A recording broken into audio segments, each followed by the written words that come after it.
오늘 거룩한 주일 아침 우리에게 주시는 하나님의 말씀 사도행전 3장 16절부터 21절까지의 말씀입니다. 그 이름을 믿음으로 그 이름이 너희가 보고 아는 이 사람을 성하게 하였나니 예수로 말미암아 난 믿음이 너희 모든 사람 앞에서 이같이 완전히 낫게 하였느니라. 형제들아, 너희가 알지 못하여서 그리하였으며 너희 관리들도 그리한 줄 아노라.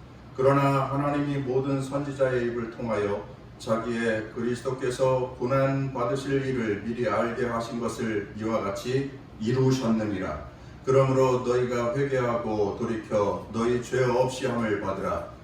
이같이 하면 새롭게 되는 날이 주 앞으로 이를 것이요 또 주께서 너희를 위하여 예정하신 그리스도 곧 예수를 보내시리니 하나님이 영원전부터 거룩한 선지자의 입을 통하여 말씀하신 바 만물을 회복하실 때까지는 하늘이 마땅히 그를 받아두리라. 뒤에 4장 4절 말씀입니다. 말씀을 들은 사람 중에 믿는 자가 많으니 남자의 수가 약 5천이나 되었더라. 이것은 오늘 우리에게 주시는 하나님의 말씀입니다. 할렐루야. 거룩한 주일 이렇게 예배당에서 만나고 또 영상으로 만날 수 있어서 참 반갑습니다. 오늘도 저는 귀한 하나님의 말씀을 준비하여서 여러분들과 함께 나누기를 원합니다. 설교를 통한 역사라고 하는 주제를 정해 보았습니다. 목회자에게 있어서 설교는 참 힘든 일이라 쉽고 수월하게 하는 분들도 많이 계시는데 저는 실력이 부족해서 참 어렵습니다. 한 주일 설교를 하려고 하면 요즘에는 금요 심야기도회와 주일 오후 예배를 드리지 않으니까 8번 예배 설교를 준비해서 합니다. 그것까지 하면 10번을 주중에 설교를 준비해서 하는 거지요. 씨름하는 것과 같다 하는 그런 생각이 들 때가 많습니다. 고심하고 고뇌하고 머리를 짜내야 하고 깊이 생각하고 또 독서하고 또 본문을 연구하고 그 중에 하나님이 주시는 말씀은 무엇인지 영적으로 깨달아야 하고 또 그것을 써야 하고 그것을 증거하는 그 일이 참 어렵습니다. 목회자가 설교하는 일을 어렵다고 말하면 됩니까? 이렇게 생각하실 수도 있겠는데 어렵습니다. 그리고 시간에 쫓길 때에는 정말 참 답답하기도 합니다. 25년 목회하면서 계속 한 일인데 왜 하면 할수록 더 어려워지는지 잘 모르겠습니다. 아마 지식이 고갈돼서 그러는 거 아닐까 하는 그런 생각을 하게 되면 성경도 더 읽게 되고 또 더 기도도 드리게 되고 또 더 독서도 하게 되고 하는데도 참 어렵습니다. 그러나 이제까지 하나님께서 주신 지혜로 또한 하나님이 보태주신 지식으로 설교할 수 있었습니다. 그리고 하나님의 은혜가 있었을 뿐만 아니라 성도들의 중보의 기도가 있었기에 그래도 나름대로 실력은 없지만 양질의 설교를 준비해서 나눌 수 있어서 하나님께 감사합니다. 설교는 목회자인 제게 삶의 존재의 의미가 되기도 하는 일이고 또 삶의 큰 기쁨과 보람이 되기도 합니다.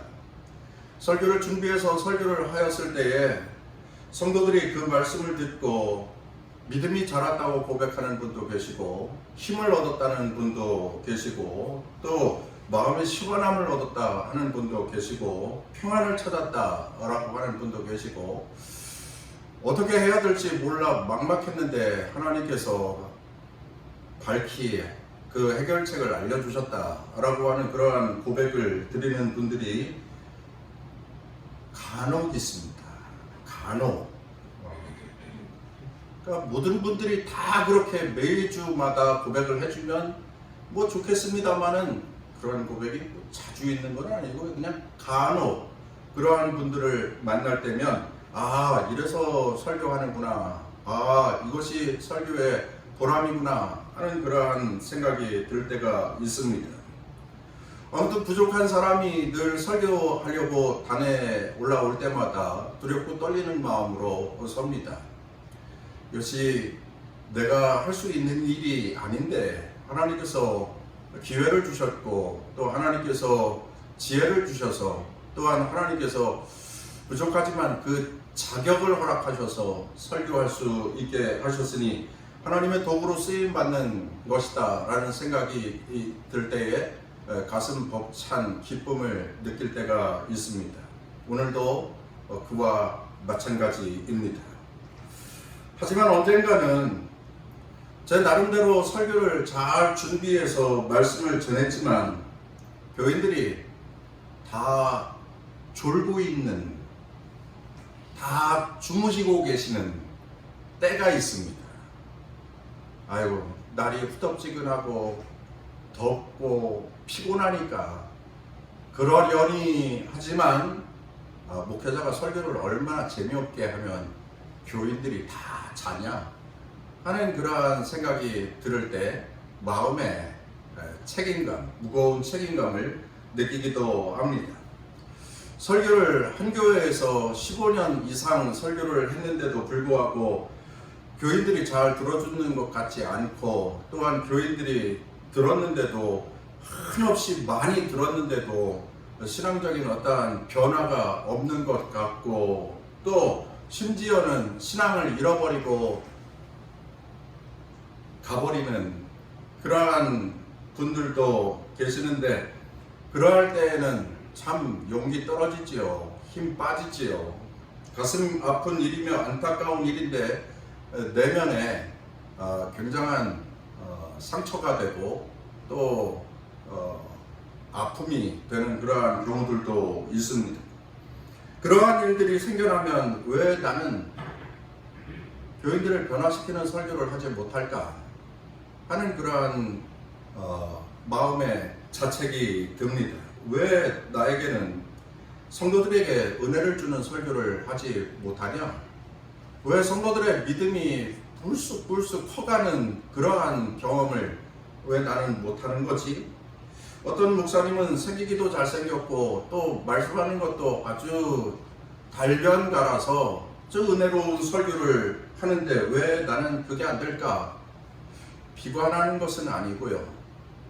그런데 이 비교의식이 좋은 것은 아니지만 저도 그런 비교의식이 발동하면서 나도 남들처럼 멋진 설교를 좀 해봤으면 좋겠다, 유창한 설교를 해봤으면 좋겠다 하는 그러한 생각이 들 때가 많습니다. 그래서 교인들이 변화되어서 예배드리는 모습도 그렇고 신앙생활하는 그 자세도 그렇고 모두가 다 기쁨 가운데에서 그리고 찬송하면서 경배하면서 드리는 믿음의 성도들을 만들어가게 되고 그리고 목회하는 가운데에 섬기는 교회가 더 크고 왕성한 부흥을 이루어 갔으면 좋겠다 그러한 생각을 할 때가 많이 있습니다. 지난주 한 주간도 계속 그러한 생각하면서 설교를 준비했습니다. 어떤 설교를 하는 게 좋은 거지? 무엇을 설교해야 하는 거지?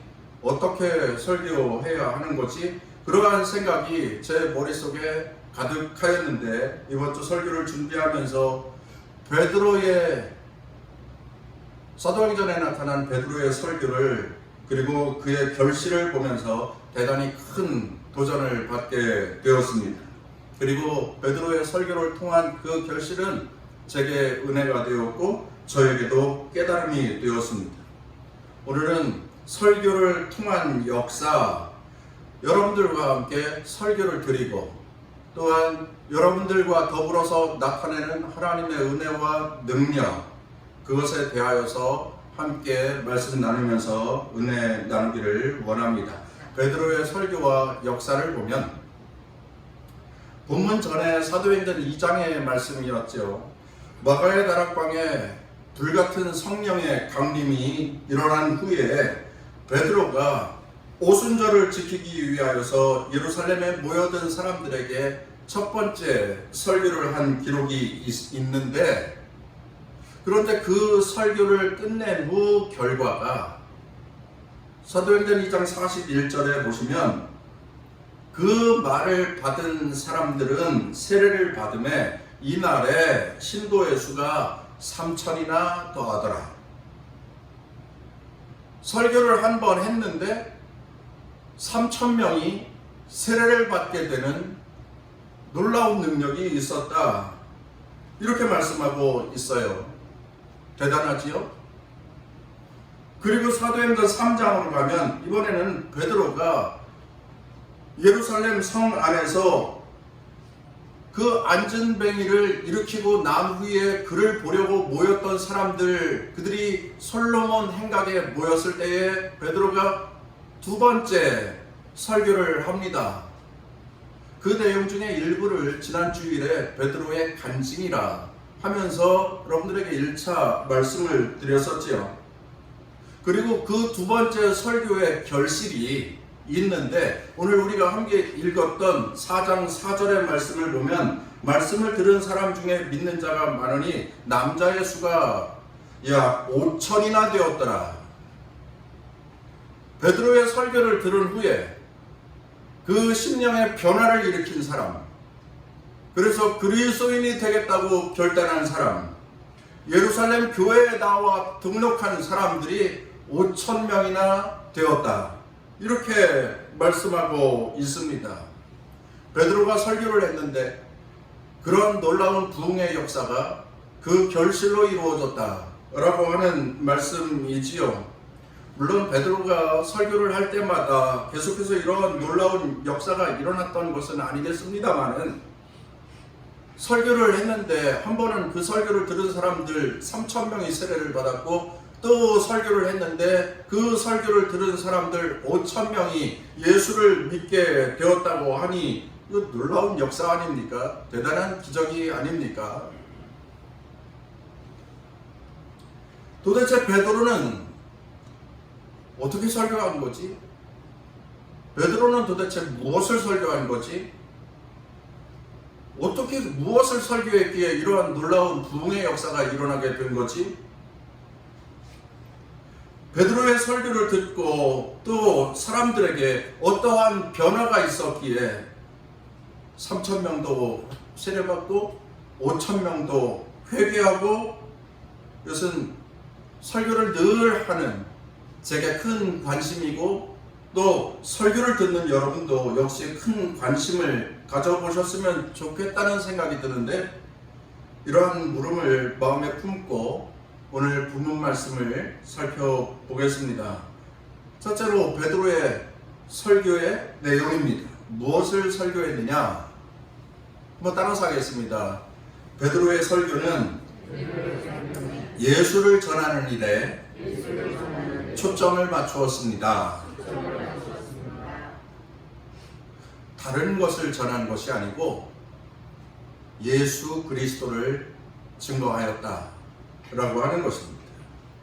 우리 읽은 말씀 16절, 그 이름을 믿음으로 그 이름이 너희가 보고 아는 이 사람을 성하게 하였나니 예수로 말미암아 난 믿음이 너희 모든 사람 앞에서 이같이 완전히 낫게 하였느니라. 40년 동안 미문에 앉아서 구걸하여 연명하던 그 사람, 일어나 걷지 못한, 한 번도 걸어본 적이 없는, 일어나서 걸어서 성전에 들어가 본 적이 없는 이 사람을 낫게 하시고 성하게 하시고 고쳐주신 분은 예수 그리스도시라. 왜 우리를 주목해 보느냐? 예수 그리스도께서 하신 일인데. 베드로의 증거입니다. 예수 그리스도를 말씀하고 있습니다. 그런데 그 예수 그리스도가 누구냐? 13절부터 15절 말씀에 보면은, 그냥 저를 보세요. 너희는 예수를 고발하였고 빌라도는 예수에게 사형 언도를 하였고 예수님 십자가에 달려 죽으셨고, 하지만 하나님은 그 십자가에 고난당하신 예수님을 3일 만에 다시 살리셨다. 그러니까 예수님에 대하여서 말씀하고 있는 거예요. 그리고 예수님이 어떠한 분인지 소개하고 있는 거예요. 너희들의 모함, 너희들의 데모, 너희들의 고발로 빌라도가 꼼짝 못하고 사형언도를 해서 죽었는데, 십자가에 달려 피 흘려 죽으셨는데 하나님이 3일 만에 다시 살리셨다. 그분이 예수 그리스도시다. 예수에 대하여서 말씀하고 있는 거예요. 그리고 중요한 부분이 또 하나 있어요. 오늘 우리가 읽은 말씀 18절 한번 같이 읽어보겠습니다. 그러나 하나님이 모든 선지자의 입을 통하여 자기의 그리스도께서 고난받으실 일을 미리 알게 하신 것을 이와 같이 이루셨느니라. 한마디로 이야기하면 예수님의 고난과 예수님의 부활에 관하여서 구약 성경의 선지자들이 계속 말씀하셨는데, 구약 성경에 나타난 선지자들이 예수 그리스도의 고난과 예수 그리스도의 부활에 대하여서 계속 예고하셨는데 그것을 하나님께서 이루셨다. 이 말씀인 거예요. 베드로는 계속해서 예수 그리스도를 증거합니다. 40년 동안 앉아서 구걸하여 그것을 가지고 연명하던 그 사람 고치신 분도 예수님. 당신들이 고발하여서 십자가에 죽으셨으나 3일 만에 하나님께서 살리신 분도 예수님. 구약 성경의 선지자들이 계속해서 예언하였는데 그 예언의 일을 이루신 하나님, 그 주인공은 바로 예수시다 라고 하는 것을 증거하고 있는 거예요. 베드로는 지금 예수 그리스도를 증거합니다. 베드로의 설교의 내용은 예수 그리스도 그밖에 없었다. 예수 밖에는 없었다라고 하는 것이지요. 구약 성경을 말씀하면서 예수님의 이야기를 말씀하고 있는 거예요. 여러분, 설교라고 하는 것은 성경 이야기, 설교라고 하는 것은 예수님 이야기, 그게 설교예요. 그러니까 1시간 동안 예배 드리면서 30분 동안 설교를 드리면서 목사님은 맨날 예수님 얘기밖에 안 해, 고난 얘기밖에 안 해, 피 흘림 얘기밖에 안 해, 부활 얘기밖에 안 해, 예수님 얘기밖에 안 해. 그게 맞는 거예요. 그게 설교예요. 설교는 예수님 이야기이고 설교는 성경 이야기인 거예요. 다른 것이 설교가 아니에요. 그런데 우리 목사님은 맨날 고리타분해. 좀 재미난 얘기도 좀 해주고 이런저런 예화도 좀 많이 해주고 그럼 설교가 덜 지루할 텐데, 이렇게 생각하시면 죄송합니다. 잘못 생각하시는 거예요. 설교는 성경 이야기이고 설교는 예수의 이야기인 거예요. 팀 켈러 목사님이 쓴 설교라는 책에 보면 두 가지 설교가 있다고 구분해 놓고 있습니다. 하나는 말씀을 이용하는 설교, 또 다른 하나는 말씀을 섬기는 설교. 그냥 말로 들어봐도 어느 게 옳은 것인지 금방 와닿지요? 말씀을 이용하는 설교가 옳은 것이겠어요? 말씀을 섬기는 설교가 옳은 것이겠어요? 말씀을 이용하는 설교는 사람들의 관심을 끄는 내용을 말하면서 성경을 증거 자료로다가 증빙 자료로다가 갖다 대는 거예요. 그러면 세상에 잡다한 이야기가 많아지는 거예요. 세상에 잡다한 이야기가 많아지면 주객이 전도되는 거예요. 뭐가 우선인지를 잃어버린 거예요. 착각한 거지요. 이런 설교는 사람의 마음을 즐겁게 합니다. 사람의 마음을 열리게도 합니다. 이러한 설교는 사람들에게 눈물도 흘리게 합니다. 그런데 이러한 설교의 역사는 그리 많지 않습니다. 감정적인 어떠한 감동은 불러일으키려는지 모르겠지만 생활에 변화는 없다 라고 하는 거예요. 그냥 짧은 시간 잘 들었습니다. 재미있는 이야기였습니다. 유쾌한 이야기였습니다. 그렇게 평가는 하지만 말씀의 능력은 기대할 수 없는 설교인 거예요. 그런데 말씀을 섬기는 설교가 있습니다. 그야말로 말씀 그대로 선포하는 설교인 거예요. 말씀을 많이 읽고 말씀을 잘 연구하고 많은 성경 해석가들이 본 주석도 많이 찾아보고 그래서 무엇이 하나님의 뜻에 가장 합당한 것인가를 살펴서 그것을 성도들에게 선포하는 설교. 사람들 생각에 이러한 설교를 하면 그냥 아주 옛날식 설교를 한다고, 고리타분한 설교를 한다고 그렇게 말 들을 수 있습니다. 근데 이러한 설교를 하다 보면은 사람들에게 관심은 끌 수 없을런지 모르지만 이 설교에 하나님의 능력이, 말씀의 능력이 거기에 있는 거예요. 하나님의 말씀을 잘 연구해서 많은 사람들이 말한 것을 다 종합해서 가장 하나님의 뜻에 합당한 것이 무엇인지를 골라 그것을 성도들에게 알려주는 것, 그것이 말씀을 섬기는 설교인 거예요. 저는 그렇게 생각합니다. 오늘날에도 강단에서 하는 설교는 하나님의 말씀을 들려주는 설교여야 합니다. 그 시대의 중요한 이슈를 다루기도 해야 하고요.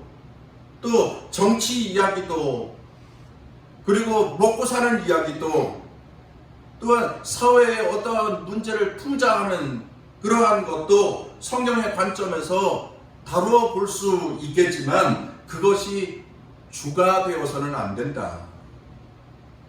하나님의 말씀을 이해시키기 위한 도구, 소재일 뿐인 거지요. 그것이 주가 되어서는 안 된다. 설교가 하나님의 말씀을 전하는 것보다 세상 이야기를 더 많이 하게 된다면 목회자가, 설교자가 잘못하는 겁니다. 그리고 성도들은 설교에서 하나님의 말씀, 하나님의 뜻을 들으려고 해야 합니다. 그저 예화나 적용을 위한 어떤 시사 문제나 어떤 지루함을 달래기 위한 유머나 조크나 여기에 집중하기보다 하나님이 내게 주시는 말씀, 하나님께서 내게 이 말씀을 하시는 그 뜻, 그 마음은 무엇인지 여기에 집중해야 합니다. 그런데 설교가 끝났어요. 설교가 끝났는데 교인이 와가지고 오늘 예화로 이 말씀하신 거 그거 아주 재밌는 예화였어요. 내지는 어떤 그 말씀을 하시는데 제 삶에 그러한 경우가 있었는데 어쩌면 저하고 똑같은 생각을 하셨어요? 뭐 이런 얘기만 저에게 전해주시면 그것은 전하는 자도 잘못했어요. 듣는 자도 잘못했어요. 전하는 자는 하나님의 말씀을 전해야 하고 듣는 자는 하나님의 뜻을 들을 수 있어야 한다. 그것이 좋은 설교, 은혜로운 설교의 조건이 되는 거예요. 설교는 하나님의 말씀, 예수 그리스도의 이름을 증거하는 것입니다. 사도 베드로는 그렇게 5,000명의 변화를 위하여서 설교할 때에 예수 그리스도에 관하여서 말씀하였다. 예수 그리스도만 말씀하였다 라고 하는 거지. 그렇게 베드로가 설교하였습니다. 그런데 그 설교에 결실이 있게 됩니다. 그 결실이 무엇이었는지 두 가지를 생각해 보려고 합니다. 베드로가 행한 설교의 결실, 한번 따라서 하겠습니다. 설교의 결실은 변화였습니다. 변화. 19절 말씀을 한번 보시지요. 그러므로 너희가 회개하고 돌이켜 너희 죄 없이 함을 받으라. 이같이 하면 새롭게 되는 날이 주 앞으로부터 이를 것이요. 너희가 회개하고 돌이켜 너희 죄 없이 함을 받으라. 회개하라는 겁니다. 회개하고 돌이키라고 하는 것입니다. 돌이켜서 변화된 자가 되어야 한다. 베드로는 그렇게 설교하고 있습니다. 한마디로 회개하고 예수를 믿으라, 회개하고 변화를 찾으라 하는 것입니다. 그런데 그 결실이 있습니다. 4장 4절이지요. 말씀을 들은 사람 중에 믿는 자가 많으니, 믿는 자가 많아졌다. 여러분, 믿는 자가 왜 생겼을까요? 베드로 사도의 설교를 듣고 죄사함을 받고 변화를 받으라고 하는 설교에 그들이 동의했어요. 그들이 베드로 사도의 설교에 응답했어요. 여러분, 죄사함을 받으세요. 여러분, 죄 없이 함을 받으세요. 주님 앞에 엎드려 죄를 고백하고 참회하고 또 회개하면서 눈물로 당신들의 변화를 추구하세요. 베드로가 그렇게 설교하였더니 그 설교를 들은 사람들이 예수를 믿게 되었다. 이 말은 뭐예요?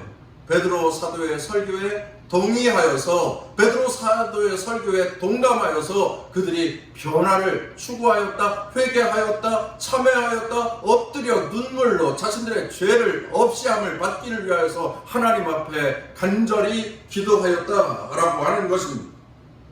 베드로의 설교를 들은 자들이 회개하고 예수를 믿으라는 말씀에 아멘, 아멘, 아멘 하고 변화를 추구하였다라고 하는 말씀입니다. 성도 여러분, 그런 분은 안 계시겠지만 하나님의 말씀을 잔소리 정도로 들어서는 안 됩니다. 그렇게 듣는 분은 한 분도 안 계시리라 압니다. 목사님이 또 잔소리 하시는구나. 이렇게 듣는 분은 한 분도 안 계시는 줄 알아요. 그런데 그리스도인 부부가 지인들과 함께 모임을 하는데 아내가 남편에게 이렇게 말하는 거예요. 당신 또 나한테 설교하네? 야, 설교 좀 하지 마라. 설교 좀 하지 마. 나도 그렇게 말했던 적이 있었네요. 여러분들도 그렇게 말씀했던 적이 꼭 있을 수 있을 거예요. 그런데 여기서 이 사람들이 말하는 설교는 잔소리예요. 그런데 여기서 말하는 이 사람들이 목사님이 하는 설교를 빗대어서 그렇게 말하는 것은 아닐 거예요. 그런데 그 중에는 목사님이 한 설교를 잔소리라고 여기고 아내가 하는 말을 목사의 설교와 빗대어서 잔소리로 그것을 설교라고 표현한 사람이 있을 수도 있는 거 아니겠습니까? 그렇지 않습니까? 그럴 수도 있는 거 아니에요? 우리 중에는 안 계시겠지만 그럴 수도 있는 거예요. 주의해야 할 일입니다. 많은 사람들이 설교를 한다고 하면, 설교를 들으려고 한다고 하면 또 이래라, 또 저래라 하는 이야기겠구나. 그렇게 잔소리로 치부해버리는 그러한 경향이 있습니다. 그래서 설교를 할 때에 죄에 대해서 설교를 하면 싫어합니다. 회개에 대해서 설교를 하면 싫어합니다. 헌신에 대해서 설교하면 싫어합니다. 그리고 위로하는 설교 좋아하고, 격려하는 설교 좋아하고, 힘이 되는 설교 좋아하고, 축복하는 설교 좋아하고, 재미있는 설교 좋아하고, 듣기 좋은 말, 듣기 기분 좋은 말은 들어주겠지만 부담스러운 말씀은 사양합니다. 이러한 그리스도인들, 혹여 있을 수 있지 않겠습니까?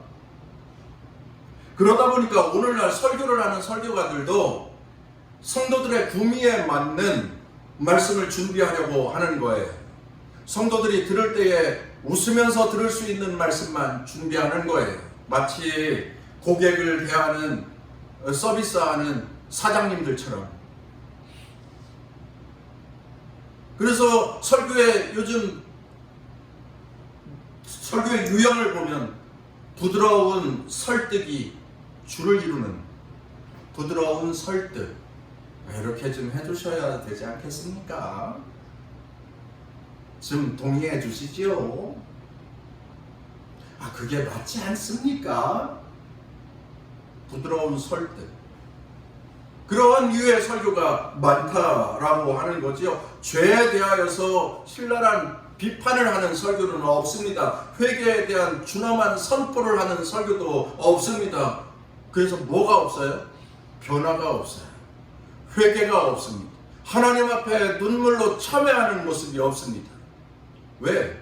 이렇게 살아도 좋고 저렇게 살아도 좋고 그것을 지적하지 않으니까, 그것을 가르쳐주지 않으니까 그냥 어영부영 그렇게 평생을 살다가 그렇게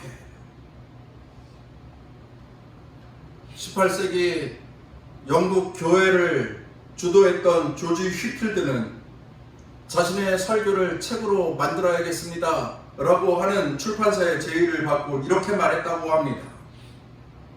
사장님, 과연 설교에 있는 번개와 천둥을 책에 담아낼 수 있을까요? 설교에는 번개도 있고 천둥 같은 소리도 있어서 회개를 촉구하고 변화를 주도하는 그러한 내용들도 있는데 설교는 그럴 수 있는 겁니다. 아니, 설교는 그래야 옳습니다. 오늘 베드로의 설교가 마치 그랬던 거예요. 천둥과도 같았고 번개와도 같은 회개의 촉구가 있었던 것입니다. 그런데 모인 사람들이 베드로 설교의 설교를 듣고 회개했고 삶의 변화를 추구했습니다. 여러분, 말씀에는 움직임이 있어야 되는 거예요. 말씀에는 변화와 갱신이 있어야 되는 거예요. 말씀에는 새로운 삶의 시작이 있어야 하는 것입니다. 그런데 베드로 사도의 설교를 들은 초대교회 그리스도인들, 모였던 예루살렘의 유대인들, 그들에게 변화가 일어났습니다. 베드로 사도의 설교를 듣고 마음에 깜짝 놀람을 경험하게 된 거예요. 화들짝 놀라게 된 것입니다. 그리고 그들이 변화를 추구합니다. 그들이 갱신을 추구해요. 그들이 그리스도인이 되었습니다. 믿는 자가 5,000명이나 되었다. 이렇게 말씀하고 있습니다. 사랑하는 성도 여러분, 하나님의 말씀 설교를 잘 들으시고 그 말씀을 마음으로 잘 받으셔서 먼저 변화되고자 하는 그러한 열망이 마음속에서 꿈틀꿈틀거리는 그리스도인들이 다 되셔서 거룩하고 성결한 진실한, 그래서 세상 사람들에게도 칭찬받고 하나님께도 인정받는 그리스도인으로 세워져 가게 되시기를 주의 이름으로 축원합니다. 다음 베드로가 행한 설교 그 결실입니다. 한번 따라서 하겠습니다. 베드로 사도의 설교 그 결실은 부흥이었습니다. 베드로 사도가 설교를 했는데, 솔로몬의 행각에 모여서 설교를 했는데 그 말씀을 듣고 말씀을 들은 사람 중에 믿는 자가 많으니 남자의 수가 약 5,000이나 되었더라. 베드로 사도의 설교의 결실은 부흥이었습니다. 부흥, 대회 부흥이었습니다. 여러분, 개그맨 김현철 씨를 아십니까? 김현철. 한 50쯤 된 것 같은데요. 말 더듬는 그러한 컨셉으로 개그를 하던 사람입니다. 그런데 그 사람이 요즘 오케스트라 지휘자로 활동을 하고 있는데 혹시 보셨습니까? 2014년에 유쾌한 오케스트라를 조직하여서 지난 40년 동안에 자신의 꿈꿔왔던 것을 실천해 가고 있습니다. 그 사실을 알고 깜짝 놀랐네요. 개그맨인데 그가 정식으로 음대 작곡가 지휘자 공부를 한 것은 아닙니다. 악보도 볼 줄 모르는 사람입니다. 그런데 외워서 하는 겁니다. 오케스트라에 참여하는 악기가 굉장히 많잖아요. 많지 않습니까? 바이올린, 첼로, 콘트라베이스, 오보에, 트럼펫, 그 저 뒤에는 뭐라 그러지? 티파니라 그러나요? 그런데 그 모든 악기의 연주를 그가 귀로다가 다 듣고 외웠습니다. 그렇게 외워서 지휘할 수 있는 곡이 40곡이라고 합니다. 그 40곡을 오케스트라 지휘자가 되어서 사람들에게 연주회를 하고 다니는 거예요. 1년에 12번, 13번을 연주회 한다고 그럽니다. 그런데 자기는 지휘자라고 말하지 않아요. 자기는 정식 지휘를 공부한 사람이 아니기 때문에 나는 지휘 퍼포먼서, 지휘 퍼포머, 이렇게 자기 자신을 소개합니다. 어렸을 적에 오락반장이었대요. 자기네 반 오락반장이었는데 다른 반 오락반장은 땅따리 이기동, 비실이 배삼룡, 그런 사람들 흉내를 내면서 다른 아이들을 웃기고 했는데 자기는 좀 더 차원이 다른, 그래서 가곡을 하는 사람들, 그 베이스든 테너든 가곡하는 것을 음악을 틀어놓고 그렇게 립싱크 하면서 아이들을 웃겨주었는데 선생님도 웃고 학생들도 웃고, 그래서 나중에는 자원이 고갈되어서 오케스트라 연주곡을 틀어놓고 지휘하는 것을 앞에서 해주었더니 선생님도 웃고 친구들도 웃고, 그렇게 클래식에 대한 사랑이, 클래식에 대한 관심이 시작이 되었고, 그것이 40년이 지나면서 그 40년 동안 클래식 지휘자의 꿈이 되었고, 그리고 그 꿈을 지금 실현하면서 가고 있는 것입니다. 동영상을 보는데, 동영상이었지만 그가 지휘를 하는 것을 가만히 보고 있는데 재밌기도 하고 웃기기도 해요. 그런데 대단히 멋지게 해요. 아주 근사하게 합니다. 그리고 앞에서 연주하는 사람들이 모두가 진지해요. 그리고 그 연주에 나오는 모든 곡이 정말 사람들에게 감동을 불러일으킬 만큼, 사람들이 기립하여서 박수할 수 있을 만큼 멋진 연주회를 하고 있습니다. 그런데 제가 드리려고 하는 말씀은 이제부터예요. 그 앞에서 연주를 하는 단원들 말입니다. 아마추어가 아니에요.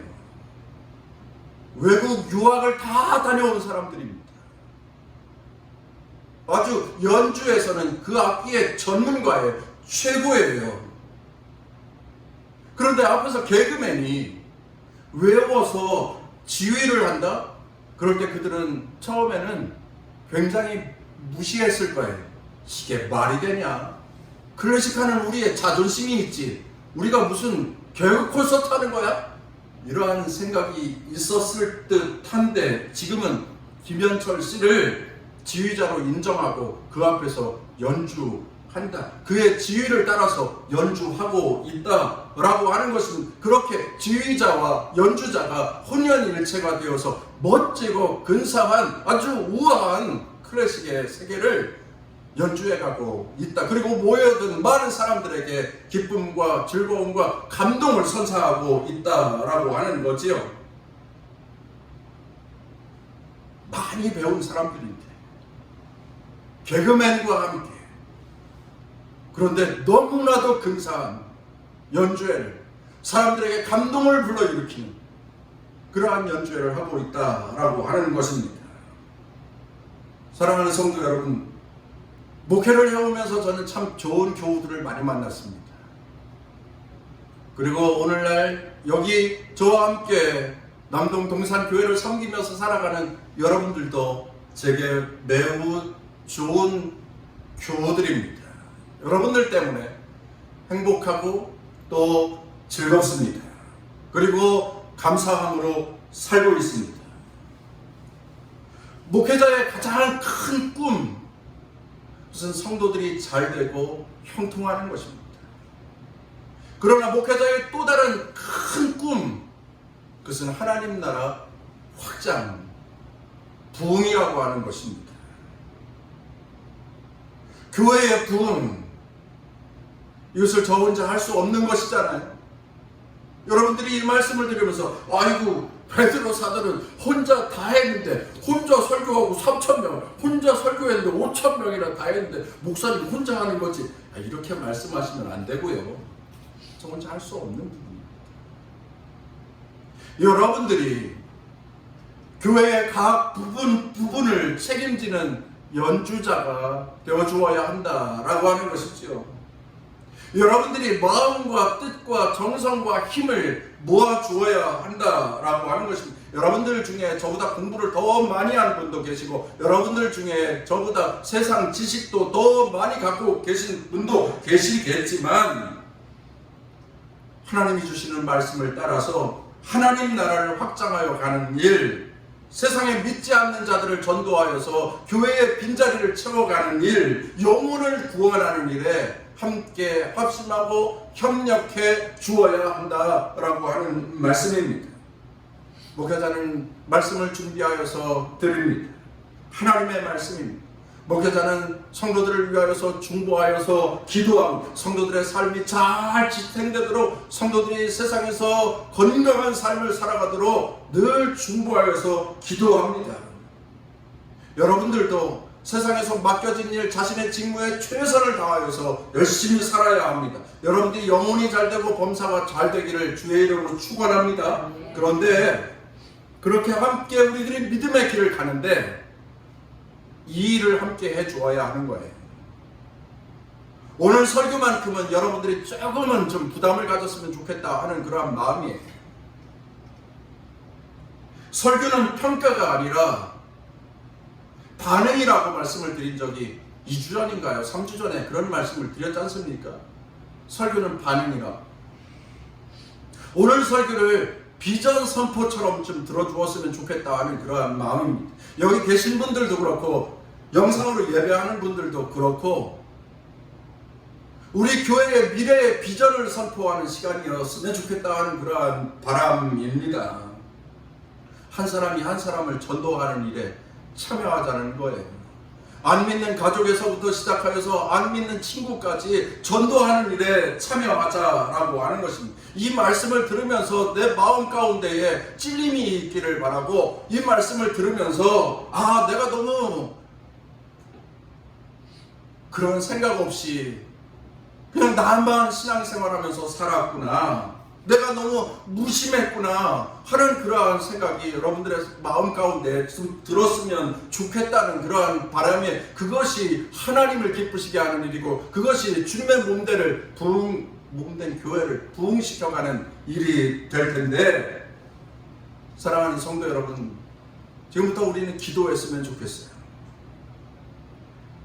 11월 추수감사절, 11월 추수감사절 총동원 전도주일 그 날을, 그때 되면 집단 면역이 형성될 것이고, 어떤 변이 바이러스의 그 일이 다 제어되어야 할 텐데, 11월 추수감사절에 우리들이 한 사람이 한 사람을 전도하는 일, 그 일을 감당하기를 위하여서 우리가 함께 기도하면서 그 날을 소원하면서 함께 나아가는, 이 일을 위하여서 함께 매번 기도하도록, 저는 기도하도록 하겠습니다.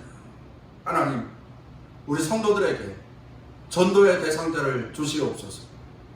하나님, 저들이 많은 사람들을 마음에 품을 수 있게 하여 주시고, 그들에게 담대히 주의 복음을 증거할 수 있는 성도들이 되게 하여 주시옵소서. 복음을 증거할 수 있는 용기와 열정을 허락하여 주시옵소서. 그렇게 하나님의 나라를 확장하여 가게 해 주시옵소서. 그렇게 하나님을 기쁘시게 하는 성도요, 하나님을 영화롭게 하는 남동 동산교회가 되어지기를 간절히 원합니다. 그렇게 기도하겠습니다.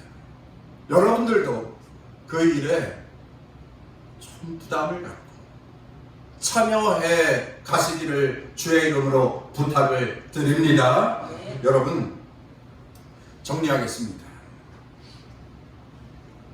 오늘날 우리의 문제, 말씀을 전하는 자가 확신 없이 증거한다면 그것은 전하는 자가 잘못하는 것입니다.